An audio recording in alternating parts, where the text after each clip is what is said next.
today's session, we will discuss the remaining patient-related factors which are going to affect the drug absorption. So this is a disclaimer for the viewers. So after completion of today's module, you will be able to describe effect of gastrointestinal content on the drug absorption. How the gastrointestinal content is going to affect the absorption of drug. For example, presence of drug, presence of food, presence of large volume of fluid, isn't it? They are going to affect the absorption of a drug. We will discuss the gastrointestinal content and their impact on the drug absorption. Then the second objective, that is, you will be able to discuss effect of pre-systemic metabolism, or you can say it as a first pass metabolism on the absorption of the drug. There are various enzymes which are present in the gastrointestinal tract, as well as the liver is having a capacity to metabolize drug. So we will discuss the pre-systemic metabolism and their effect on the absorption of a drug when it is given by the oral route of administration. So these are the learning objectives. So almost we have, in the last session, we have discussed the age, gastric emptying, intestinal transit time, gastrointestinal pH, disease state, blood flow. Today we will see the gastrointestinal contents like effect of other drugs, effect of food, effect of fluids that is related to the volume, then the gastrointestinal content, other gastrointestinal content. Then furthermore, we will discuss the pre-systemic metabolism, that is gut wall enzymes and the hepatic enzyme, and route of administration. We will discuss it later separately. So moving towards the very first one, that is the gastrointestinal content. I have divided the gastrointestinal content into the 4 parts. Very first, that is the food drug interactions. There are certain drug interactions are there in the gastrointestinal tract which are related with the food. Some food, they are going to interact with the drug and thereby decreases its absorption. Then we will see the effect of fluid volume, how much volume it is present in the gastrointestinal tract, that will impact on the dissolution of the drug, that will affect the dissolution and furthermore the absorption of the drug. Then we will discuss the interaction of a drug with the normal gastrointestinal constituents. For example, bile salts, for example, mucin, for example, certain enzymes, for example, the proteins which are present in the GIT. And lastly, we will discuss the some drug-drug interactions in the GIT and their effect on the absorption of the drug.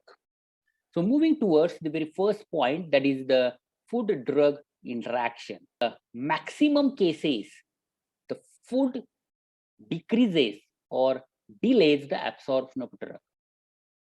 As all of you are aware about, generally we are taking the medicines after food. So the presence of food in the GIT, it is going to decrease or delay in the absorption of the drug. The presence of food decreases the drug dissolution, may be due to decreased quantity of biological fluid available for the dissolution. As the presence of food decreases the volume which is required for the dissolution of dosage form, and that could be the possible reason behind the decrease or delay in the absorption of a drug when the food is present in the gastrointestinal tract. Furthermore, the food, it is going to increase the viscosity of the medium, and thereby the drug diffusion, it is going to be affected.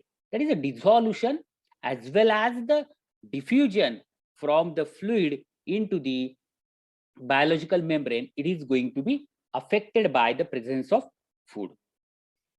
Then the food component may absorb some quantity of drug and reducing the drug availability for absorption. there are certain foods are there or food components are there which are going to absorb the some quantity of drug, and therefore it reduces the availability of a drug for the absorption. For example, the absorption of a tetracycline, it is reduced when administered with the milk products or the various antacids, as it contains the calcium, and there may be the formation of the insoluble complex of calcium with the tetracycline, and furthermore reduces the dissolution. Then another example, say for example, if the food it is reached with the proteins, it contains the amino acids, right? And which inhibits the absorption of levodopa. The levodopa, it is being absorbed by the carrier mediated transport system, isn't it? And proteinous food, it is going to inhibit the absorption of the levodopa. If the meal it is rich with the fatty acids or the fatty meal, it increases the absorption of the poorly soluble drug, for example, griseofulvin. The reason behind is that the fatty meal or the food it is reached with the high fat stimulates the bile secretion, and furthermore it enhances the dissolution as well as the absorption of the poorly soluble drug. That is the reason behind the increase in the solubility of the poorly soluble drugs like griseofulvin. Then the vitamin C, it is going to enhance the absorption of the iron. Then one more important drug interaction, food drug interaction.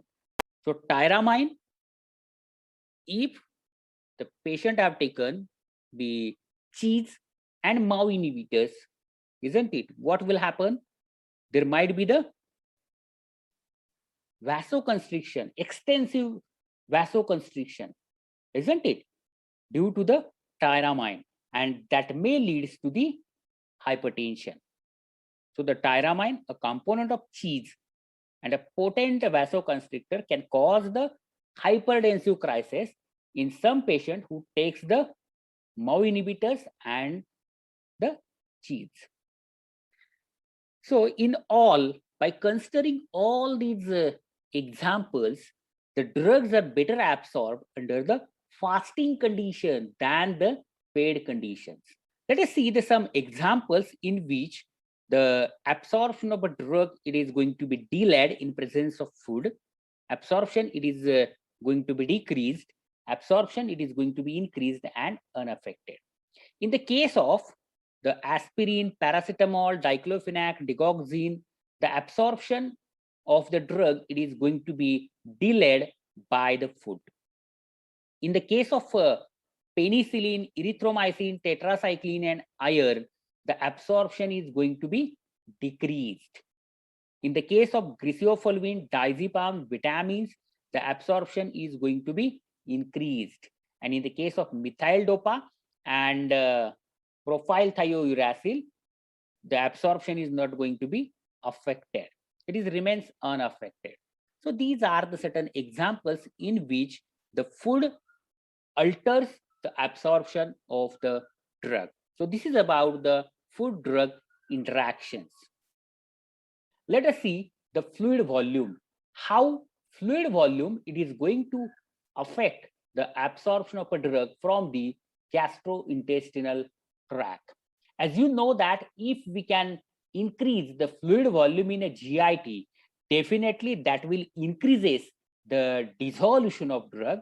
There will be the rapid gastric emptying, and furthermore it enhances the absorption of a drug. So in short, if the large volume present in the gastrointestinal tract, that will increase the dissolution of the formulation. There will be the rapid gastric emptying, and furthermore which enhances the absorption of the drug.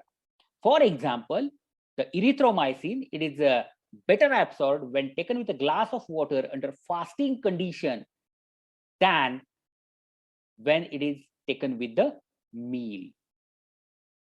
So this is about the fluid volume. Let us move towards the another factor there is interaction of drug with the components of gastrointestinal tract. For example, mucin, bile salts, enzymes, proteins, and so on. First of all, we will see the mucin. So what is the mucin? Mucin is the mucopolysaccharide. Total gastrointestinal tract from stomach as well as the intestine, it is lined by the viscous thin layer, isn't it? And that is known as the mucus layer, which comprises the mucin, that is the mucopolysaccharide, and which is going to affect the absorption of the drug from the gastrointestinal tract. Solubility and the lipophilicity are the important factor which determines the absorption of a drug from the gastrointestinal tract. Already we have seen, unless and until drug it is not going to be dissolved in the gastrointestinal fluid, it is not going to cross the thin layer, mucin thin layer, mucus layer, isn't it? Then and then only it reaches to the biological membrane, which is a lipophilic in nature, and it is going to be absorbed into the systemic circulation. In the case of trauma or extensive irritation, the quantity and thickness of mucus coating, it is going to be increased. If there is a extensive irritation to gastrointestinal tract, or there is a trauma, the secretion of the mucin, it is going to be increased, and which increases the thickness of layer, and furthermore it is going to affect the or reduce the absorption of the drug. For example, the streptomycin, it is an aminoglycoside which bonds with the intestinal mucus, leading to poor absorption from the gastrointestinal tract. Streptomycin is the aminoglycoside which bonds to the intestinal mucus, and its absorption, it is going to be reduced or affected. Furthermore, mucus inhibits the absorption of quaternary ammonium compounds, then certain anticholinergic and the hypotensive drugs. It is due to formation of the non-absorbable complex. There are certain drugs are there which are having the ability to form the insoluble complex with the mucin. For example, quaternary ammonium compounds, or the anticholinergics, or the hypotensive drugs, and thereby their absorption, it is going to be reduced. Moving towards the next component, that is the bile salts. Bile salts present in the biliary secretions, and it is deposited in the small intestine, and which is furthermore going to affect the absorption of a drug. Generally, bile salts promotes the absorption of the lipophilic drug. The surface active bile salts may enhance the dissolution rate of poorly soluble drugs, and thereby promote the intestinal absorption of vitamin A, D, E, K, all are the oil soluble vitamins, and the griseofulvins. Then anionic bile salts form an insoluble non-absorbable complex with the neomycin and kanamycin, and thereby their dissolution, it is going to be reduced, and furthermore its absorption. Some of the antibacterial and antimycotic agents such as nystatin, polymyxin B, vancomycin gets inactivated by the bile salts. So this is about the bile salts. Means bile salts are having the ability to increase the dissolution and absorption of the certain poorly soluble drugs or oil soluble drugs. For example, vitamin A, D, E, K, and griseofulvin. In certain cases, it is going to form an insoluble complex. For example, neomycin, kanamycin. Some drugs are going to be inactivated by the bile salts like nystatin, polymyxin, and vancomycin. So this is about the bile salts. Moving towards the enzymes and proteins. Certain enzymes and proteins are also present in the GIT. We will see later on the details about the enzymes also. So they are going to interact with the drug and furthermore alters the absorption of the drug. For example, pancreatin and trypsin can deacetylate N-acetyl sulfoxazole and N4-acetyl sulfoxazole in the blood. Then pancreatic enzymes are furthermore responsible for the hydrolysis of the chloramphenicol palmitate, and the chloramphenicol palmitate, it is a prodrug and it's converted into its active form, that is the chloramphenicol, and it is going to be absorbed well. Then acetomethyl ester of benzyl penicillin, it is the ester. It is going to be metabolized or converted into its active form by the esterase enzyme into the benzyl penicillin, and which is found in the blood and tissues. Certain proteinous material have reduced the activity of aluminum antacids by the formation of a complex interaction or by the complexation. There are certain proteins are there, they are going to form a complex with the aluminum antacid, isn't it? And thereby they inactivates the antacids. So this is about the interaction of drug with the components of gastrointestinal tract. Moving towards the drug interactions in the gastrointestinal tract. So these drug interactions are furthermore divided into the physicochemical interactions and the physiological interactions. So physicochemical interactions like adsorption, complexation, and pH change. So here in the case of adsorption, drug may get adsorbed. In the case of complexation, there may be chances of formation of insoluble complex. And in the case of pH change, there may be the change in a pH which reduces the absorption of a drug. In the case of physiological interaction, certain drugs which decreases the gastrointestinal transit and thereby alters the absorption. There are certain drugs are there which increases the gastric emptying and furthermore increases the absorption of a drug. And there are certain drugs are there which are going to alter the gastrointestinal metabolism or reduces the gastrointestinal metabolism of drug. So let us see how these drug interactions are going to affect the absorption of a drug from the gastrointestinal tract. Very first one, that is the adsorption.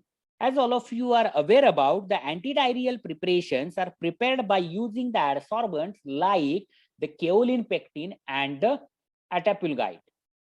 They are having the ability to adsorb the drug on their surface and thereby reduces their absorption. For example, lincomycin and the promazine. Moving towards the complexation. Complexation means there is a formation of a complex between the drug molecules and thereby it inactivates or it reduces their dissolution. For example, the certain antacids as well as the mineral substituents retards the absorption of a tetracycline by complex formation, isn't it? Whatever form the complex is there, it is insoluble in nature.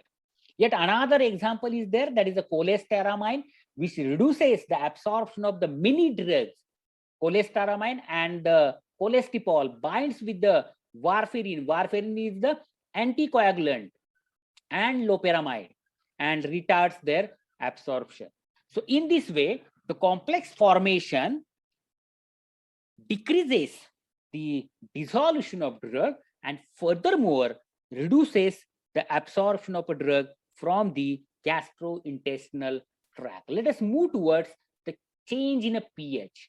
Suppose that we have administered the tetracycline and sodium bicarbonate.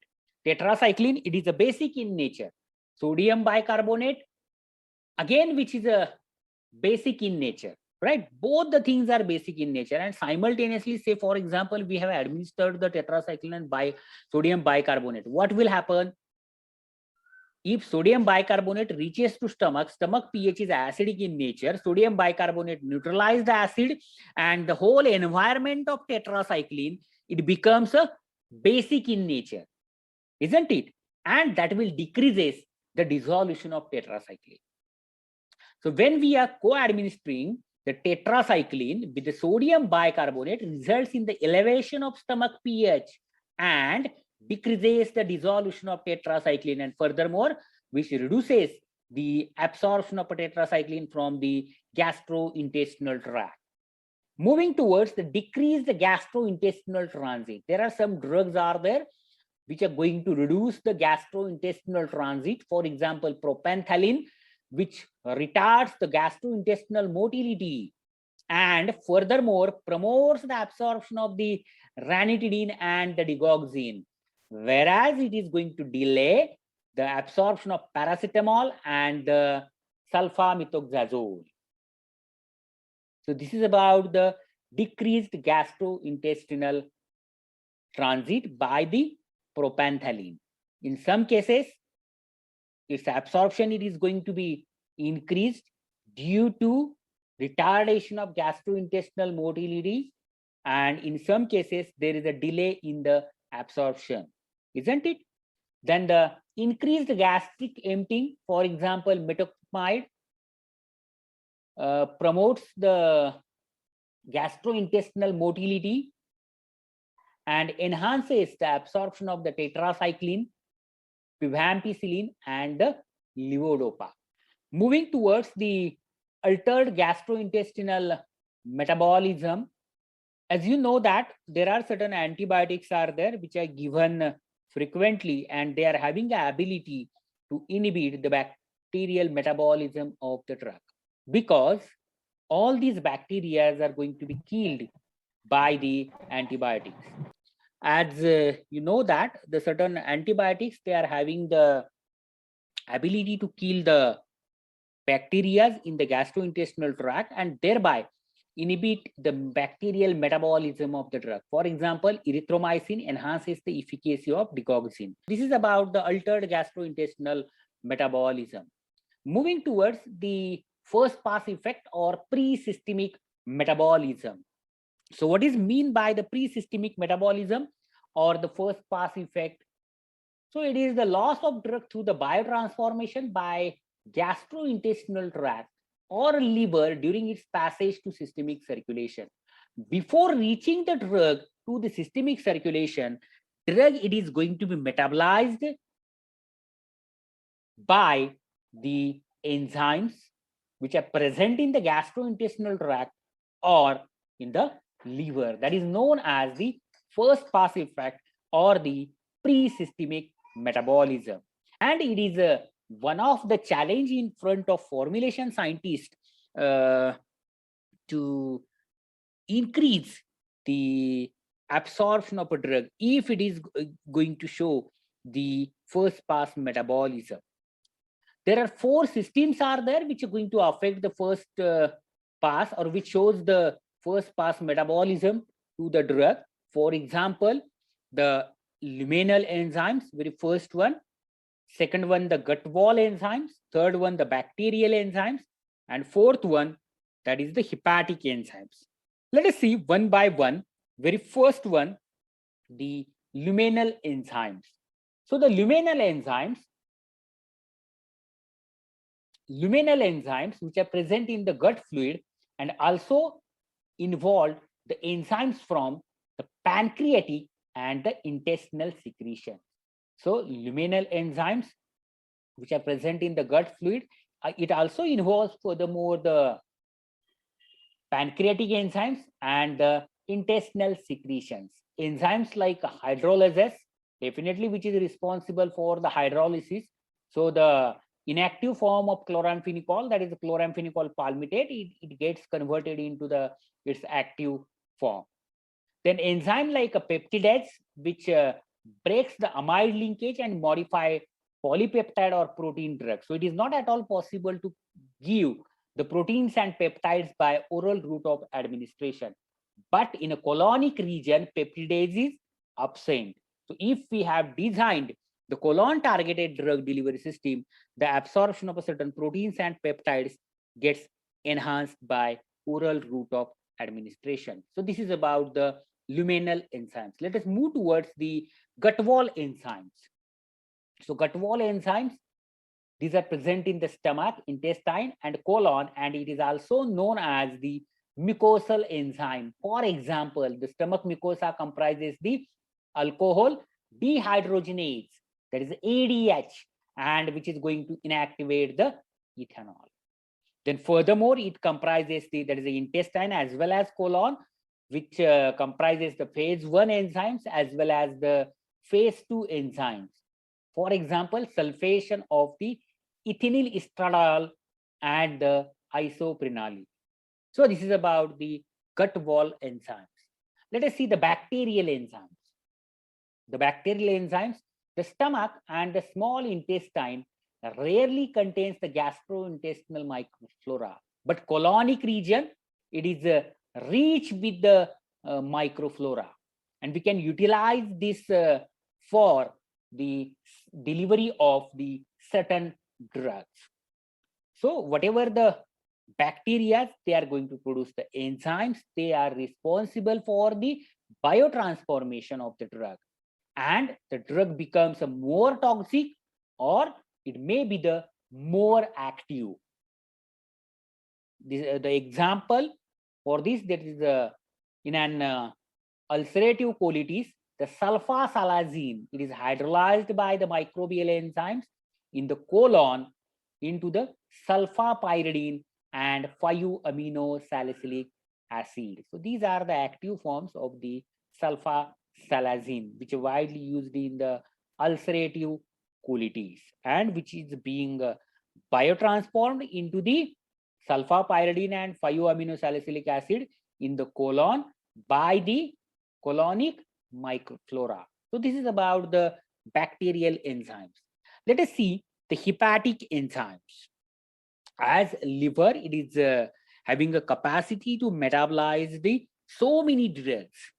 There are certain drugs are there which shows the high first pass metabolism, and if there is any alteration in the hepatic metabolism of a drug, that may increase the bioavailability for the specific drug. For example, the drug shows the high metabolism like lidocaine, morphine, nitroglycerin, propranolol, and the diazepam. So this is about the first pass effect or the pre-systemic metabolism of the drug. So here we have finished the patient-related factors affecting to drug absorption. In the today's module, we have discussed the effect of gastrointestinal content on drug absorption, and furthermore, we have discussed the effect of pre-systemic metabolism on the drug absorption. Thank you very much.